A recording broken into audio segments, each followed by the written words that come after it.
Welcome back to the Alec Lewis Show. I am your host, Alec Lewis.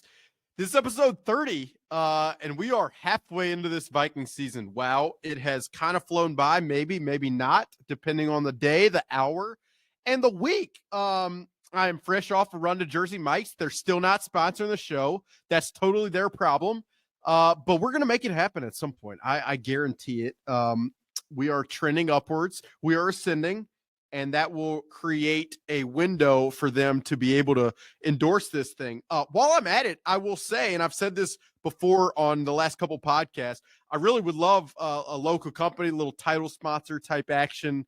So if you've got any ideas, if you yourself would enjoy being part of the show, you can email me, aleclewis54@gmail.com.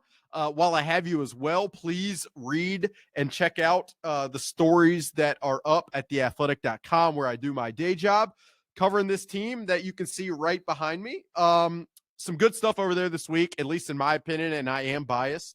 But I did a story on the Vikings run defense. A few weeks ago, Aaron Rodgers was on the Pat McAfee show. Not a shocker. He usually is on a weekly basis. He likes to talk. And this was right after the Vikings game. You know, he struggled in that game.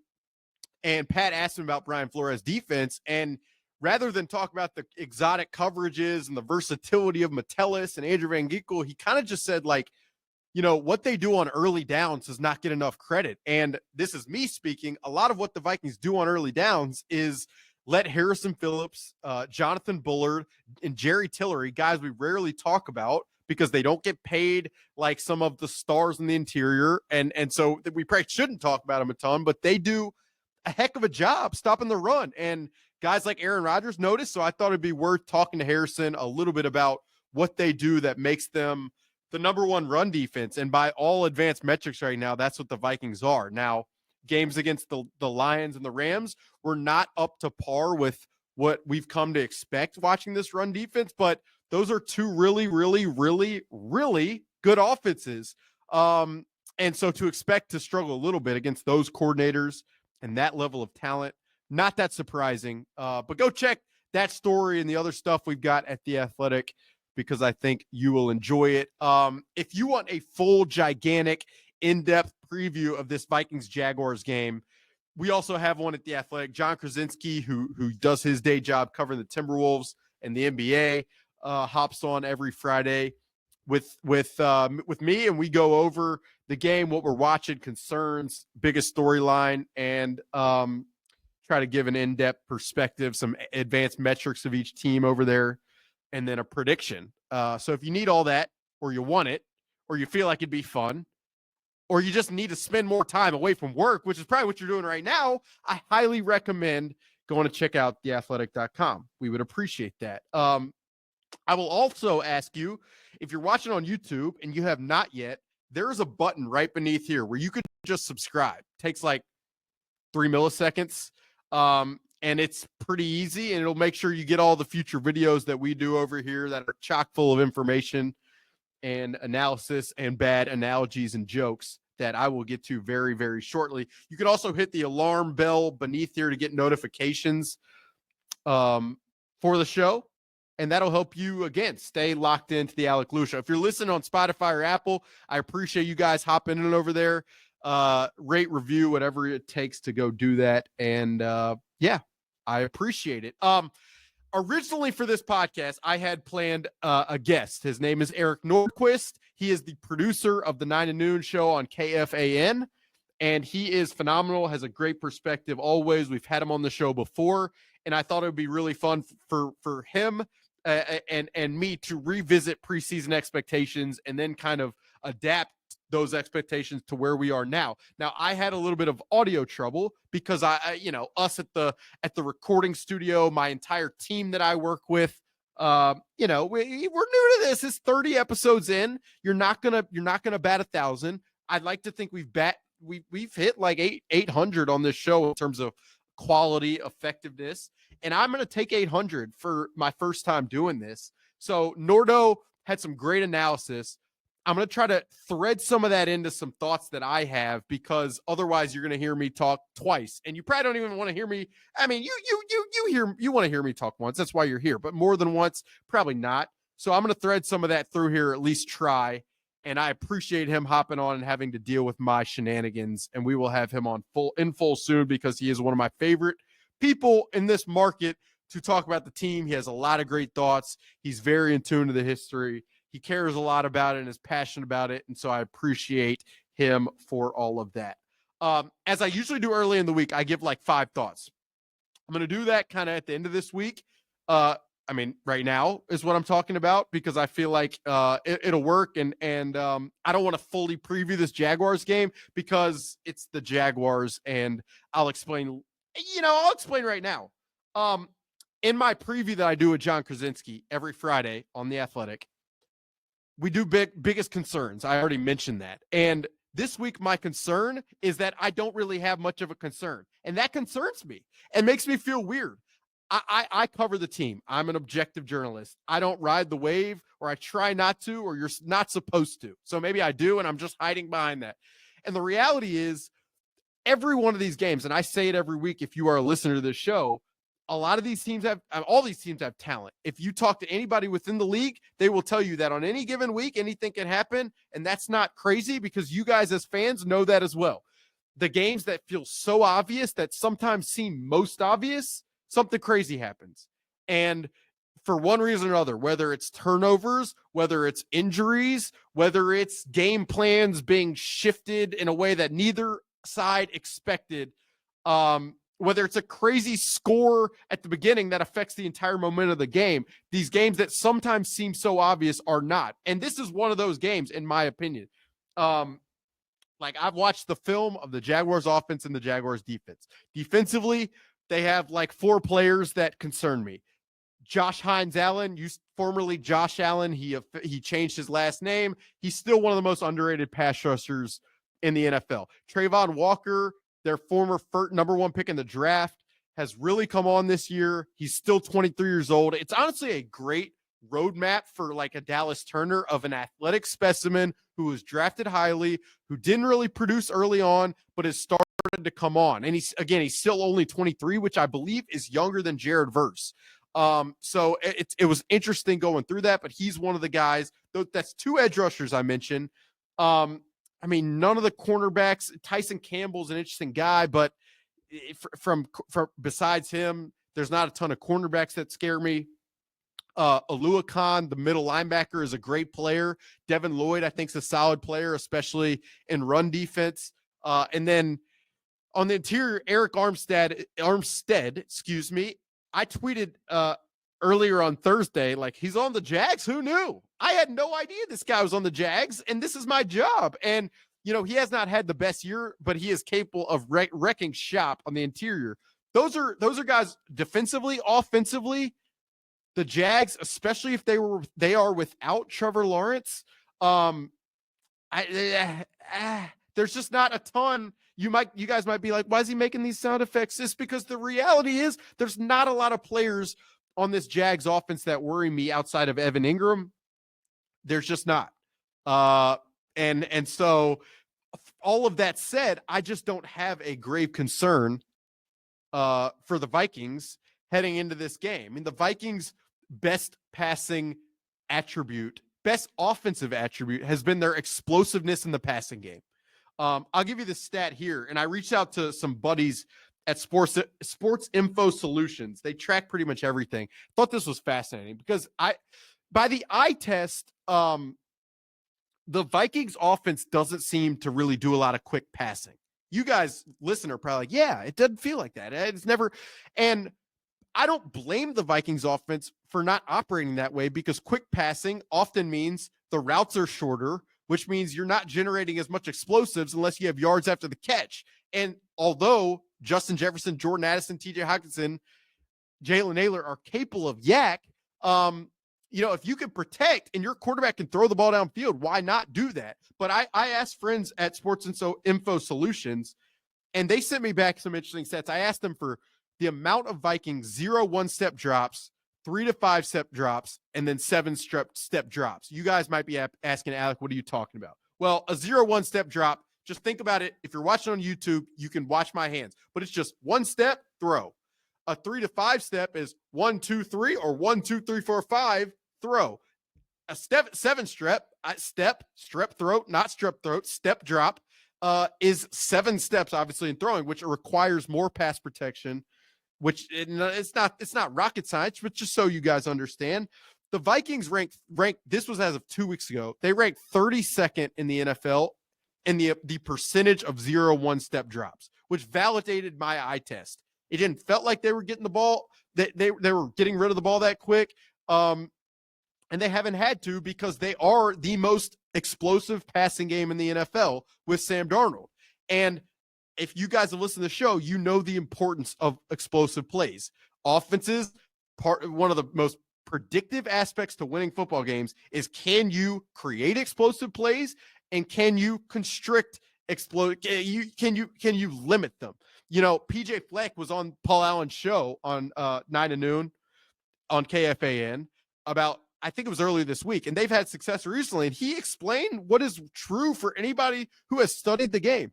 Turnovers and explosive plays win and lose games. Tackling is a major aspect of it too. And he mentioned those. And so the reason that launched me into that entire soliloquy about drops and about the Vikings' ability to create explosive plays in the passing game is the Jags are allowing one of the most explosive pass rates in the NFL. And the Vikings have the most explosive pass rate in the NFL.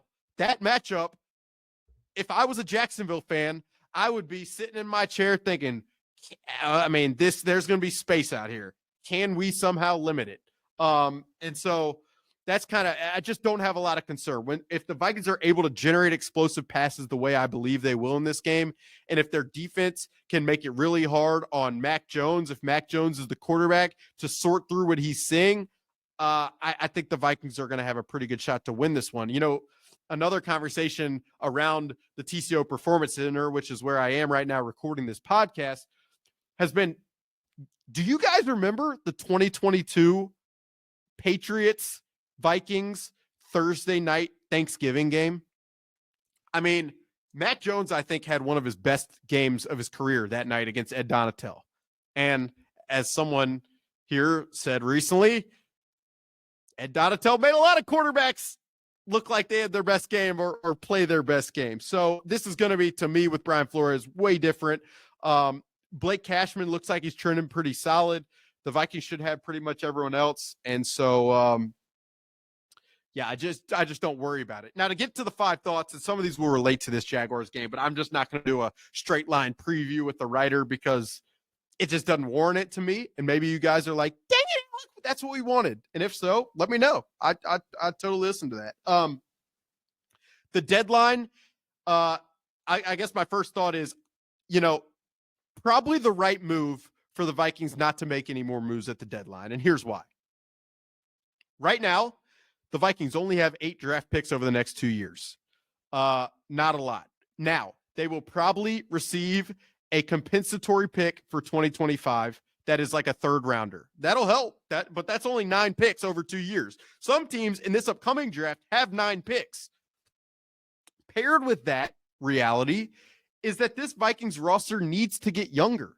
It just does. I mean, I didn't go through the entire slate of Viking starters and the age, but I mean, if you really think about it offensively, like Justin Jefferson's a young player still. Jordan Addison's a young player. TJ Hawkinson's fairly young. And their quarterback next year, J.D. McCarthy, will be young. But, I mean, on the offensive line, Brian O'Neill has had a phenomenal year. He's not getting, like, old, but he's definitely getting older. I mean, at center, Garrett Bradbury, you know, he's not getting old, but he's definitely, I mean, upwards of 27. Left guard, Blake Brandell, fairly young. The offensive side really doesn't concern me as much as defense. So I don't know why I started with that, but I did. But I mean, defensively, like Jonathan Grenard, pretty young. The interior, I mean, Harrison Phillips, Jonathan Bullard, only getting older. Andrew Van Ginkel, he's been great, only getting older. At linebacker, you know, Ivan Pace is obviously young and Blake Cashman's still fairly young. At cornerback, it's obviously an old group. At safety, Josh Metellus and Cam Bynum are fairly young, but Cam Bynum is a impending free agent. So, you know, we'll see in terms of what his future is. But Harrison Smith, though he is as old as he is, you know, he's played well, but he's only getting older. And so, yeah, I look at the depth of this team. A lot of the depth is our older, experienced veteran players, and not young guys who can come in and really contribute. Other than like a Dallas Turner, um, there's Jalen Naylor. There's just not a ton of youth, and so to maintain the amount of draft capital that they had, to be able to then try to streamline and enhance and supplement their roster with youth. I think that's very important. I also think they made two important moves prior to deadline day. Cam Akers, you guys watched Sunday night. You guys know how good he looked, and he was running some different schemes. Like with Aaron Jones, it's been a lot of zone, mid zone, outside zone. Alec, what does that mean? Football time. Outside zone is like a handoff toward the outside where the running back presses the edge and then cuts back. Cam Akers ran a lot of gap zones, power. What is that? Well, it involves linemen pulling and the running back being kind of strategic and how he fits into that downhill run behind the offensive lineman that's pulling. And so to make that move for Cam Akers to solidify their backup spot, which, I had hope in Ty Chandler entering this season, but the reality is both in terms of like the fumble on the toss in London and just in general, his inability to create yards after contact, to me, they needed to fortify that group. And I think Cam Akers does that. And he brings an energy. He brings, like, you watch some of these all access videos and you talk to people inside the building. This staff, they love his energy. They love what he brings from just like a juice standpoint. And you need that type of stuff on the sideline. So that was a big move. And then I don't need to tell you guys about Cam Robinson, but to acquire a really solid left tackle at the deadline that's just a rental that might return you another comp pick later, huge. Like, definitely it's massive, and it doesn't happen, and you give them credit. The Jaguars are going to pick up the majority of the money. The pick that the Vikings traded Jacksonville might end up being a fourth, but if he plays the way he did Sunday throughout the rest of the season, he will sign a contract that, paired with other players who leave in free agency, will probably return the Vikings, like I just said, a comp pick, which again gets back to the original point, supplements their 8 picks and will allow them to continue to get younger. So the overall point was probably the right move not to do anything else. I will tell you, between us, which doesn't work because it's on a podcast, but I feel like you guys can keep this between us. The Vikings did call around on defensive players. I know that they checked in on Calais Campbell in Miami, but so did other teams. I mean, the Bengals are one of them. The Bengals, I don't know how long BJ Hill is out, and BJ had a pretty good season on the interior in Cincinnati. And ultimately, Miami was not willing to part with a guy who's 38 years old and is still as productive as Calais is. And I can understand on both sides why the Vikings would not be willing to go to a certain level to go get him, because, I mean, like, as I wrote earlier this week, they are comfortable with the way that they are generating pressure on passing downs from the interior, and they're comfortable with the run stopping on early downs in the interior. So there's that. And then also, if you're Miami, you face a real uphill battle, no question. With 2 wins, the battle is uphill, and the Jets, the Bills kind of have that division seemingly unlocked, but the Jets leave a lot to be desired. The Patriots leave a lot to be desired, and their GM, Chris Greer, probably can't afford to lose a ton more games just from an optics standpoint. So I can understand why that didn't happen. Again, the overall overwhelming thought is I can understand, and it's probably the right move that the Vikings didn't do more at the deadline. Let me take a sip of water, and we'll get to thought number 2. Sam Darnold.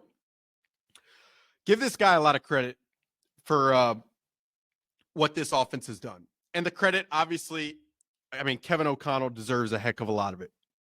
The way that Kevin intentionally structured this offense and kind of reshaped this offense to fit Sam Darnold's strengths deserves an immense amount of credit. The skill players, I don't need to talk about Justin Jefferson and what he means to a quarterback, or Jordan Addison, or the offensive line and the tackles specifically, or Aaron Jones and what he's meant to this offense. That they all factor in. But Sam Darnold himself,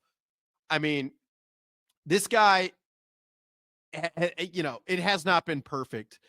But what he has been able to do he ranks near the top half of almost every meaningful metric: touchdowns, passing yards, quarterback rating, whatever, passer rating, QBR, EPA, whatever you want to pull up, whatever you care about, success rate, he ranks really highly, and is a testament to he's been pretty accurate. He's been mobile at times. He's moved within the pocket well. He's made solid decisions more often than not. His completion percentage is near 70%. It's just been, I mean, I think before the season, and this kind of segues into another point, but I'll stay on Sam Darnold for a second. Like, once JJ McCarthy suffered the meniscus injury and underwent surgery, it was kind of like, all right, well, I guess this season rides or falls with Sam. And as we've seen, it rises. I mean, yes, the defense deserves the majority share of the credit in terms of what the Vikings have been able to do.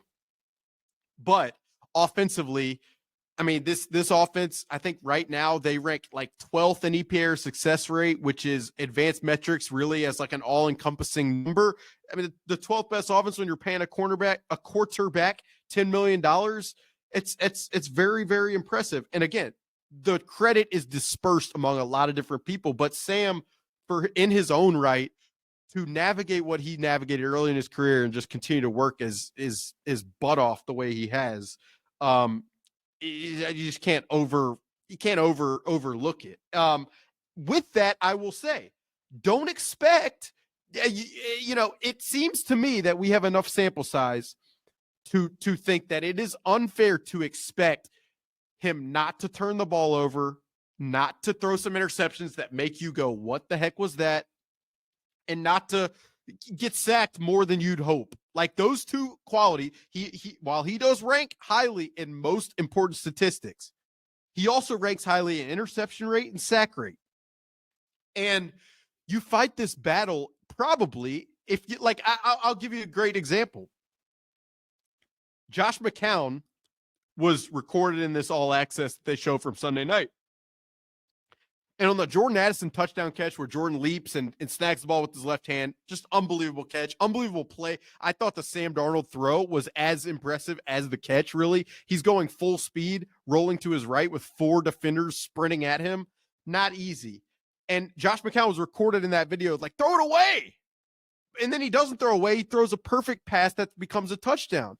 And so the point is, I guess, like, Sam often lives in this gray area of creativity. You want creativity, but you don't. But you also need the guardrails. It's like you guys. Maybe some of you guys have kids. I don't, but I know your kids probably color, or they used to when I was a kid.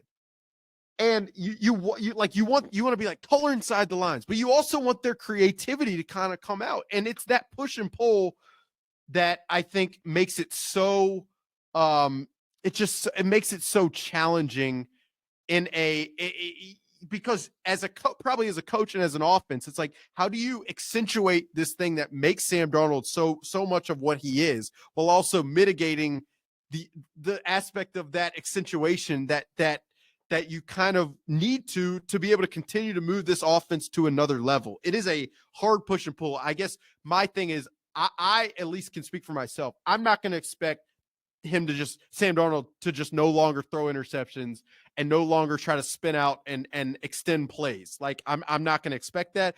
You guys, maybe you should, maybe you want to, that's fine. But I think the proof is kind of in the sample size. And I also think that's okay. Like, you pay a quarterback $10 million for a season in a league where some quarterbacks are making $60 million. You can't expect perfection.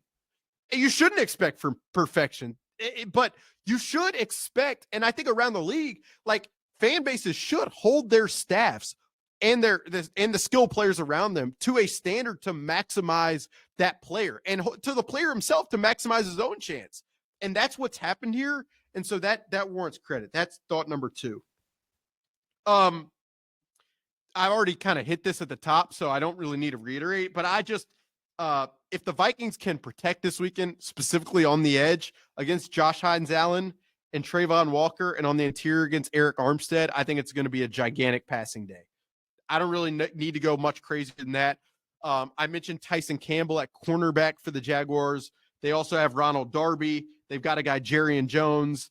Ronald Darby's 30 years old. He turns 31 in January. These guys can't stick with Justin Jefferson. And while I often think, I hear fans all the time, you guys are like, just throw it to him every play. And I'm always like, yeah, it's if only were that simple. I almost think this weekend is like, why not just get this guy to touch every single play? And if it's not him, I expect Jordan Addison to win. They need to keep going to him. They need him engaged because he is a dynamic player. He just is. Thought number 4, the more I've thought about Brian Flores' defense, I mean, it is the more they can get pressure, the more dynamic this defense is. That's not groundbreaking. You're not coming here for the craziest analysis ever, but I guess the point that I want to make is this. If you play man coverage and your cover corners can be really sticky, then you sometimes it gives you more time to get home. This Vikings defense does not play a ton of man. Now, I'm going to give you a caveat in a second, but this Vikings defense does not play a ton of man. So when you don't play man, there's going to be space. I used this comparison on the radio last week, but think of it like basketball, okay?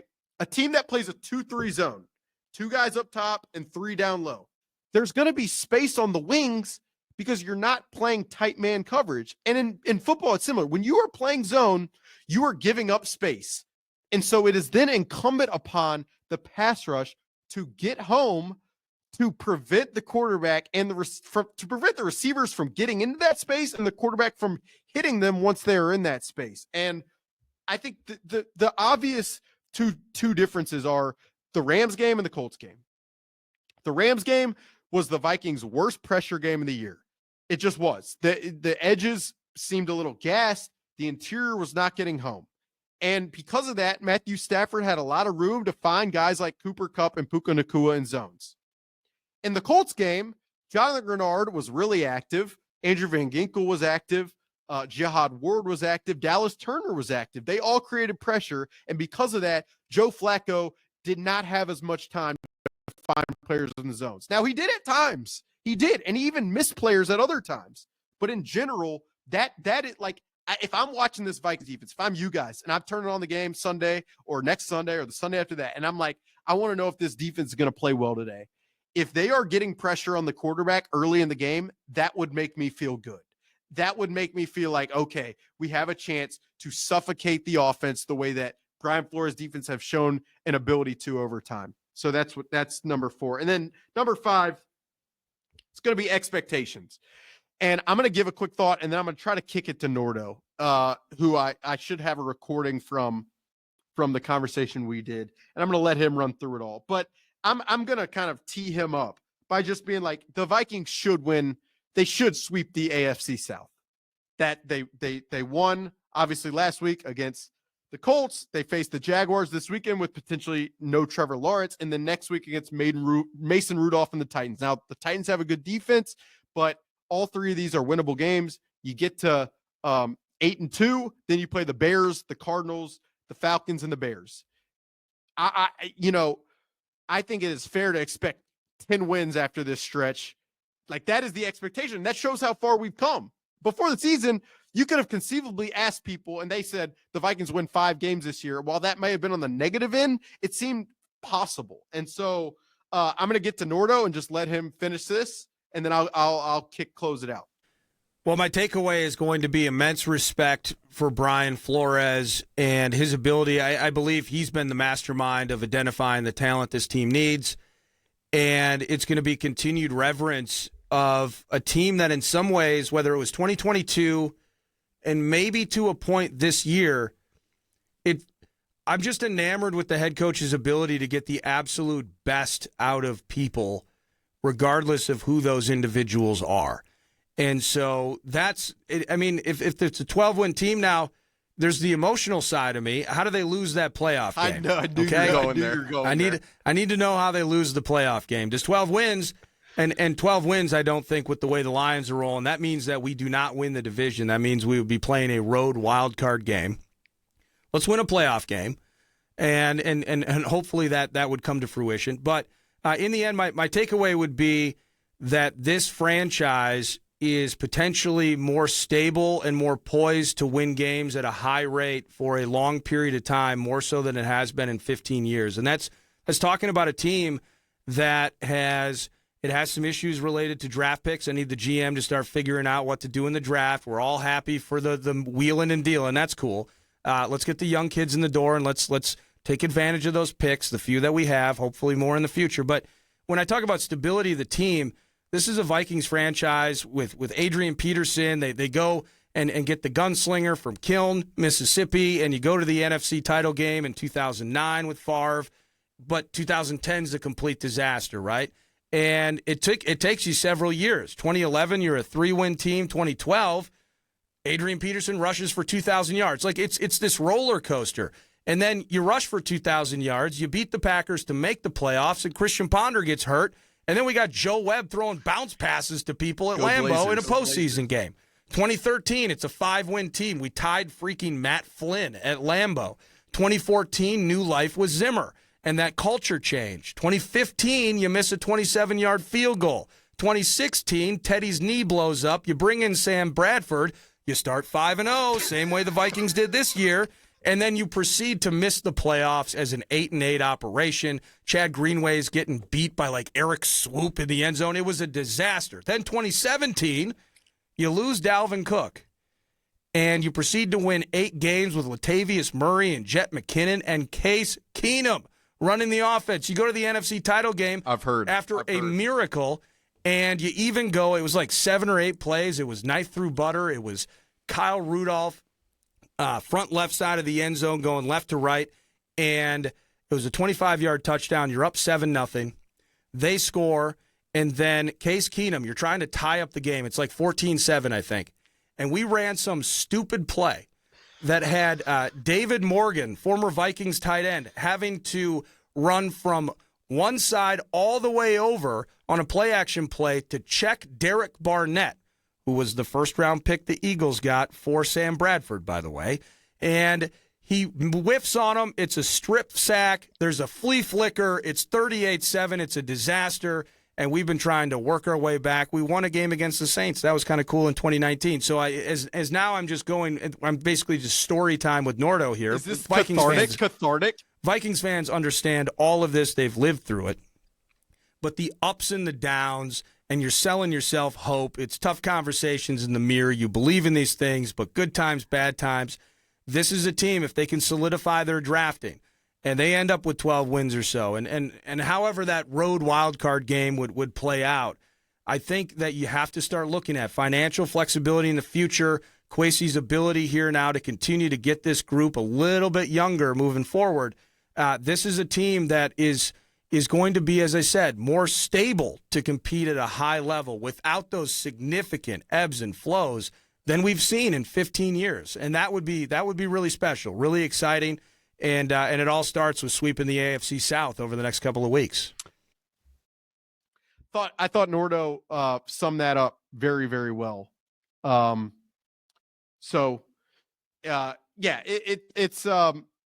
It'll be very interesting to see how this thing wraps up, but and kind of the narratives, because they change so much from a 9-game stretch. You never know. And then if this team makes the playoffs, what happens in that game is going to affect narratives too. But I don't think you can. I think it's important for all of us, including me as a writer who covers this on a weekly basis, not to forget what the expectation was entering the season, because like, that was with the reality of what the roster was. And while the roster has gotten better, it's improved, it's gelled in ways that we didn't expect. Like the talent is kind of the talent. And so to exceed expectations, to me, they're close to having done that already. So that's what I'll say. That's episode 30 of the Alec Lewis Show. Hope you guys enjoyed it.